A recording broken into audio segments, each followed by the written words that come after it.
The ballroom glittered with gold light and the hum of a live band, but Wai Na wasn't dancing. She was crouched beneath a table, a long white tablecloth brushing her shoulders, her bright red dress bunched awkwardly around her knees, her heart slamming against her ribs. Her phone buzzed in her hand. A new message lit up the screen. "Professor Jeon Jungkook, I hope your fever is improving."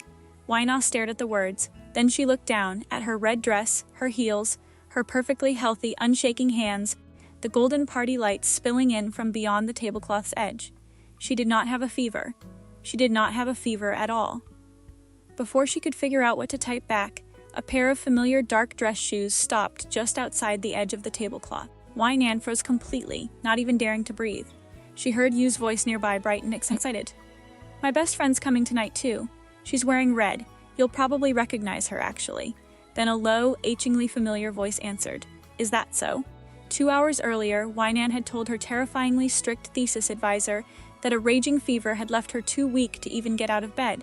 Unfortunately, before inventing that particular lie, she had forgotten to ask one extremely important question. Whose cousin, exactly, was celebrating her birthday at this hotel tonight? The day before, everything had felt completely under control. Wai Nan sat across from Professor Jeon in his office, the glass desk between them stacked with paper, the air faintly scented with black coffee and mint.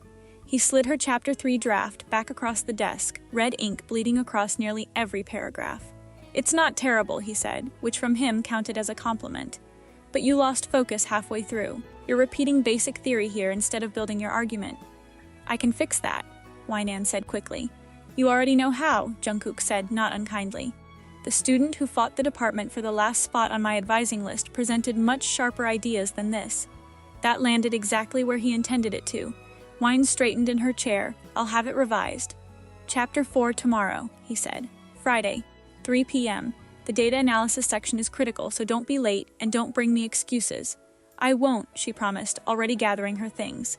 Out in the hallway, Wai Nan exhaled against the wall, her pulse doing something it absolutely should not have been doing over a thesis meeting. She'd liked Jeon Jungkook since one of his lectures 3 semesters ago, back before she'd ever imagined he'd end up supervising her thesis. She respected his intelligence. She also privately thought he was unfairly attractive for someone who spoke almost entirely in deadlines and red ink. She'd fought hard for the last spot on his advising list, partly because he was genuinely the best fit for her research, and partly because seeing him twice a week had felt like an embarrassing little bonus she refused to admit to anyone, including herself. She'd spent 3 semesters maintaining the image of his most responsible, most prepared student, which was exactly why her phone rang the second she stepped outside, and exactly why everything was about to fall apart. "Tomorrow." Yu's voice burst through the speaker before Wai Na even said hello. "Friday, 3 p.m., hotel ballroom, red dress code, do not be late. I have been planning this for months." Wai Na's stomach dropped. "You, Friday at 3 is exactly when my thesis advisor scheduled my Chapter 4 meeting." "No," Yu groaned. "Wai Na, we've been best friends since high school. It's my 22nd birthday. You have to be there for the cake." "I want to be there," Wai Nan said. "I'll figure something out." She meant it too. At first, she genuinely tried to solve it honestly. She sent Jungkook a short professional message that evening, asking whether the Friday meeting could possibly move earlier or later due to a personal commitment. His reply came within the hour. His schedule was fully booked, though Monday was open if she preferred to push the timeline back. Wine didn't want to lose the extra days. Chapter 4 was already tight enough as it was, which left her sitting cross-legged on her bed at 1 o'clock the next afternoon, clearing her throat, rehearsing what she was fairly sure was the worst acting performance of her academic career. She recorded the voice message in one take, mostly because she was too nervous to attempt a second. "Professor," she rasped, dragging the word out like it physically pained her. "I'm so sorry, I think I have a fever. My throat really hurts, my head is pounding, I can barely sit up." She added a cough for effect, then another one, slightly too theatrical. "I don't think I can make it at 3. I'm really sorry." She hit send before she could second-guess it, then sat there staring at the screen, absolutely certain she'd overdone the coughing. Jungkook's reply came several minutes later. "Rest. Send the revision when you're able." Wai Na nearly cheered out loud. Relief and guilt tangled together in her chest in roughly equal measure, though relief was winning by a comfortable margin. An hour later, the guilt had faded almost entirely, replaced by the very different problem of choosing earrings. Wai Na stood in front of her mirror in a striking deep red dress, her hair styled, her makeup done, looking about as far from bedridden as a human being could possibly look. "It's only one day," she told her reflection. "Tomorrow I'll be responsible again." The hotel ballroom sparkled with chandeliers and gold light by the time she arrived, a buffet table stretched along one wall, old high school friends laughing near the dance floor. Yu tackled her in a hug the moment she walked in. "You made it! You look incredible. Happy birthday," Wainan said, handing over a gift bag. "And guess what? I actually got out of my thesis meeting." "How?" Yu asked, delighted. Wainan demonstrated, dragging out a dramatic, raspy cough. "My professor completely fell for it." Yu laughed so hard she nearly dropped the gift bag. "You're a menace. Oh, by the way, my cousin's here too, somewhere. You'll probably run into him." Wainan nodded absently, already scanning the buffet for something to eat, entirely unbothered by the mention of some unknown cousin. It was several minutes later, turning to find Yu again, that Wainan's stomach dropped straight through the floor. There, across the ballroom, deep in conversation with Yu, stood a familiar posture, a familiar jawline, a face she had spent the last 3 semesters memorizing from the front row of a lecture hall. Jungkook. He turned slightly, and his eyes found hers instantly. His gaze moved from her face, to the red dress, to her obviously very healthy, very upright posture, and back to her eyes, one eyebrow lifting with the faintest trace of amusement. Wainan's brain short-circuited entirely. He was Yu's cousin. Of course he was. She spun on her heel and, without any real plan beyond survival, ducked beneath the nearest table with a floor-length tablecloth, which brought them back to right now. Wainan crouched in the dark under a table, phone in hand, listening to Yu's voice drifting closer. "My best friend's coming tonight too. She's wearing red. You'll probably recognize her, actually." "Is that so?" Jungkook said. Wainan held her breath until her lungs burned. Eventually the footsteps moved away, and she allowed herself to crawl out from under the table, smoothing her dress, glancing around like a fugitive checking for exits. She spotted a heavy curtain near the tall windows and made a break for it, slipping behind the fabric just as Jungkook happened to wander toward the same window a moment later. "Nice view tonight," he said, apparently to no one, standing close enough that Wainan could smell his familiar coffee and mint scent through the curtain. She pressed herself flatter against the glass, praying the fabric was thicker than it looked. Her phone buzzed again. "How's the fever?" Her thumbs trembled as she typed back. "Better. I'm sleeping." "Sleep seems unusually active tonight," came the reply almost instantly. Wainan looked down in horror and realized the toe of one red heel was peeking out from beneath the curtain, plainly visible to anyone standing 3 feet away. She yanked her foot back and bolted for the next available cover, a cluster of large decorative plants near the edge of the dance floor, her legs already aching from crouching, ducking, and generally moving like a woman committing a felony. Jungkook appeared near the plants less than 2 minutes later, chatting casually with an older relative about absolutely nothing important, close enough that Wainan could hear every word. By this point, even she was beginning to suspect this wasn't entirely a coincidence. She decided she couldn't survive an entire party like this. She'd apologize to Yu properly later, in writing, possibly from a different country, and made a break for the quiet back exit near the kitchen. Her hand had just closed around the door handle when a voice stopped her cold. "Leaving already?" She turned. Jungkook stood several feet away, hands in his pockets, watching her with an expression that was somewhere between exasperated and entertained. "Your voice sounds remarkably strong," he said, for someone who could barely speak 3 hours ago. "I was going to recommend a doctor, but apparently red dresses have extraordinary medical properties." "Professor, I can explain," Wainan said, mortified down to her bones. "I certainly hope so," Jungkook said. He didn't raise his voice, didn't make a scene. He simply gestured toward a quieter table near the edge of the room, away from the music, and handed her a glass of water once she sat down. "I'm so sorry," Wainan said immediately. "I lied. I shouldn't have. I panicked because Yu's birthday and your meeting were at the exact same time, and I couldn't find a way to make both work, so I made a fake cough," Jungkook finished. "Several fake coughs," Wainan admitted. He studied her for a moment. Lying about being ill to cancel an academic appointment was irresponsible. "I'd reserved that time specifically for your chapter." "I know," she said quietly. "That said," he continued, "I'm not going to retaliate through your grade. And I'm not removing you from my advising list because you embarrassed yourself at a party. Your result depends on your work, not on tonight. We'll move the meeting to Monday. I still expect the revision by Sunday evening." Relief washed through her. "Thank you." "Don't look relieved yet," Jungkook said, the faintest curve tugging at his mouth. Under the table, the curtain, the plants. Would you like me to continue the list? Wynan's face went hot. You knew? I saw you the moment you walked in, he said. The dress is rather difficult to miss. You let me hide for 20 minutes, she said, half accusing. You created the situation, Jungkook said, entirely unbothered. I simply found it educational to watch you handle it. You're enjoying this, she said. Immensely, he admitted. The familiar rhythm of their arguments settled comfortably between them, and for a moment Why-na almost forgot to be embarrassed. Then Jungkook's expression shifted, something more serious replacing the teasing. Why were you so afraid of disappointing me? He asked. You're my thesis advisor, Wynand said automatically. There are easier advisors, he said. You fought the department for my slot specifically. You sit in the front row every single session. You over-prepare for meetings most students walk into unprepared. You watch me more closely than you probably realize. He paused. If there's another reason, tell me. If there isn't, we can stop here. Why-na opened her mouth to deflect, closed it, tried again, and failed spectacularly at finding anything that wasn't the truth. Because I like you, okay? She finally blurted, the words tumbling out before she could stop them. Silence. Wynand heard herself the moment it was too late to take it back. I'm sorry, I shouldn't have said that. She rushed on, panic climbing. I know you're my professor. I never expected anything to happen. I never meant to make this weird. I can request a different advisor if that would be more appropriate. I don't want. I suspected, Jungkook said quietly, cutting through her spiral. Wine stopped breathing entirely. You? What? Your staring from the front row isn't as subtle as you think, he said. Neither was the intensity you brought to securing that advising slot. And your model student act is very good, but it gets slightly too perfect whenever I'm in the room. She wanted the floor to open up and swallow her whole. This is humiliating. There's another problem, Jungkook said, and Wynand braced for something disciplinary. I like you too, he said instead. The words settled between them, quiet and enormous. You're sharp, he continued, stubborn, more expressive than you probably realize.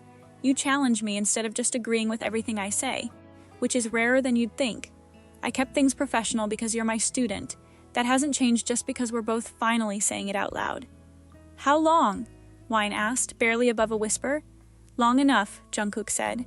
The air between them changed, charged and quiet all at once. Wynand's gaze dropped briefly to his mouth, and she felt her breath shift. Jungkook leaned in, slow and deliberate, and the entire ballroom erupted into happy birthday, off-key and enthusiastic, the crowd surging toward the cake table. They jumped apart instantly. Across the room, Yu stood at the cake table, looking directly at them with open curiosity. Would you have kissed me? Wine asked quietly, once the singing settled into normal chatter again.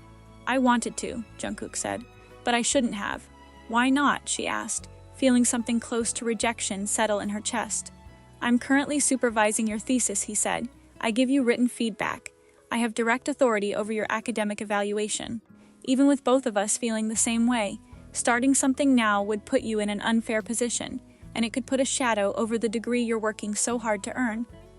You deserve a result nobody can question, he added. Not one people whisper about because your advisor liked you. Wynand's throat tightened. So this is a no. It's not a no to you, Jungkook said firmly. It's a no to right now, while I control your grade. Those aren't the same thing. Before Wynand could respond, you arrived at the table carrying 2 slices of cake, glancing between them with obvious suspicion. Okay, how exactly do you two know each other? She's one of my thesis students, Jungkook said evenly. Yu's eyes went wide. Wait, the professor, your professor. The one you always complain about? She turned to Jungkook. She calls you ice-faced. Ice-faced? Jungkook repeated, turning to Wynand with a raised eyebrow. I never said that, Wynand lied badly. You said it constantly, Yu said, delighted by her own discovery.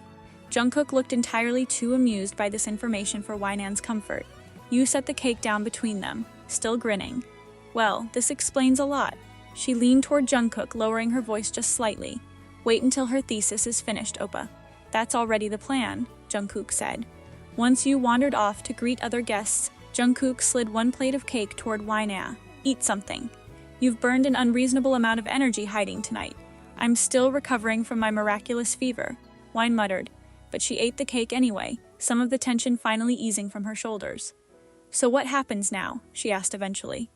All thesis communication stays professional, Jungkook said. No special treatment, no secret relationship. No dates while I still supervise your work. Your deadlines don't change because of tonight. And if it takes months, Wynand said. Then it takes months, Jungkook said. If it helps, I'll ask the department to bring in a second reviewer for your defense, so there's no question about how your evaluation was handled. And if we don't feel the same by the time it's over? Hwanya asked. Then at least we were responsible adults about it for a while, Jungkook said, and Hwanya laughed despite everything. They didn't leave the party holding hands. They didn't announce anything to anyone. But when Hwanya finally said goodnight to you and walked out into the cool evening air, she carried something entirely different than the panic she'd walked in with. Monday's advising session felt like it should have been different. Somehow, after everything, it was not. Jungkook sat behind his glass desk in his usual glasses, sliding her Chapter 4 draft across the table, red ink bleeding across the margins exactly as it always had. Your data section still needs tightening in the second half, he said, entirely businesslike. Hwanya stared at him. Seriously? You asked for no special treatment, Jungkook reminded her, without looking up. I take it back, she muttered. I regret being honest. The corner of his mouth twitched, just barely, before he handed her another page of notes. The weeks that followed blurred into revisions, data analysis, and long afternoons in the library. Except now, every ordinary interaction carried a current underneath it that hadn't existed before. Their hands nearly touched, reaching for the same page, and both withdrew half a second too quickly. Jungkook wrote "good improvement" in the margin of one chapter, and Hwanya found herself staring at those two words for an embarrassingly long time. She brought him coffee one afternoon and left before the conversation could drift anywhere personal, catching his amused glance on her way out the door. You, predictably, would not let it go. You liked him for 3 semesters, and now you're just going to be professional about it, she asked over lunch one day. That was literally the agreement, Hwanya said. Having a mutual crush was more fun before I knew it was mutual. True to his word, Jungkook disclosed the situation to the department once Hwanya's defense date was set, and his senior faculty member, Professor Kim, was brought on as an independent reviewer for the final evaluation. It wasn't dramatic. It was simply careful. Exactly the kind of caution that made Hwanya trust him more, not less. She threw herself into the thesis with everything she had, determined that whatever grade she earned would be entirely, unmistakably her own. She rebuilt the weak argument Jungkook had criticized months earlier, sharpened her data analysis, rewrote her conclusion twice until it actually said what she meant. This is the student I remembered, Jungkook told her one afternoon, reviewing her revised second chapter, and something in Hwanya's chest glowed at hearing it, entirely separate from anything romantic. The day of her defense arrived faster than she expected. She stood in front of the faculty panel, notes trembling slightly in her hands, Jungkook seated among the reviewers but saying nothing, letting Professor Kim lead the questioning. One particularly sharp question nearly threw her off completely, but she steadied herself, found her main argument again, and answered with more confidence than she felt. Across the table, Jungkook's expression remained carefully neutral, though Hwanya caught the faintest flicker of pride he wasn't quite able to hide. She passed. Professor Kim confirmed the strength of her analysis without hesitation, and the paperwork moved through the department within days. Jungkook's official authority over her thesis and her grade formally ended that Friday afternoon. That evening, her phone buzzed. Your final grade has been submitted. Then a second message. You are no longer my student. Hwanya stared at the screen, grinning. That sounds threatening. Dinner. 7, came the reply. No thesis drafts allowed. Hwanya met him outside a small restaurant near campus that evening, and it took her a full 10 seconds to recognize him. No lecture hall, no red pen, dressed simply in a dark jacket instead of the stiff blazer she was used to seeing him in. You look suspiciously human, she told him. Are you feeling ill again? Jungkook asked, deadpan. You seem to be hallucinating. Miraculously recovered, Hwanya shot back, and he actually laughed. Over dinner, somewhere between appetizers and dessert, Jungkook mentioned, entirely too casually, 43 days. You counted, Hwanya said. Of course I counted, he said like it was obvious. Later, walking along a quiet street after dinner, Jungkook stopped and turned to face her properly. Would you like to go out with me? He asked, properly. No advising list, no red ink, no grade attached to the answer. Is this an oral exam? Hwanya asked. No, he said. Yes, she said.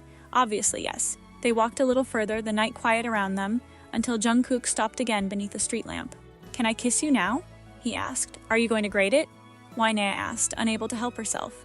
No rubric, he said. She closed the last bit of distance herself, and the kiss that followed was slow, warm, and entirely their own choice, unhurried by deadlines or curtains or hiding spots. A few weeks later, Yu spotted them together at a cafe near campus, hands loosely linked across the table. She nearly dropped her drink. You actually waited until the thesis was completely finished? We did, Jungkook said. I'm impressed, Yu said, shaking her head. She couldn't even wait one afternoon before faking a fever to get out of a meeting. Months later, on the morning of Yu's next birthday, Wynan's phone buzzed with a message from Jungkook. Feeling sick today? She sent back a photo of herself, fully dressed, makeup done, absolutely glowing with health. Terrible fever, she typed, absolutely bedridden. I've heard that one before, came the reply, and Wynan laughed out loud in the middle of getting ready. For months, Wynan had worked hard to make Professor Jan see only the polished version of her, prepared, responsible, perfect down to every last footnote. One ridiculous birthday lie had destroyed that image in a single afternoon. Instead, he'd seen the terrible liar hiding under a table, the panicked student ducking behind curtains and decorative plants, the girl whose careful notes hid something far less composed underneath, and somehow he'd liked her anyway. But their story became something worth choosing, not simply because a professor happened to have feelings for his student. It became something real because, when those feelings arrived at exactly the wrong time, both of them were willing to wait until they could finally meet on equal ground. The thesis had been hers. The grade had been hers. And when Jungkook finally reached for her hand once all of it was over, that choice had been hers too. Was Wynan's fake fever the worst excuse you've ever heard?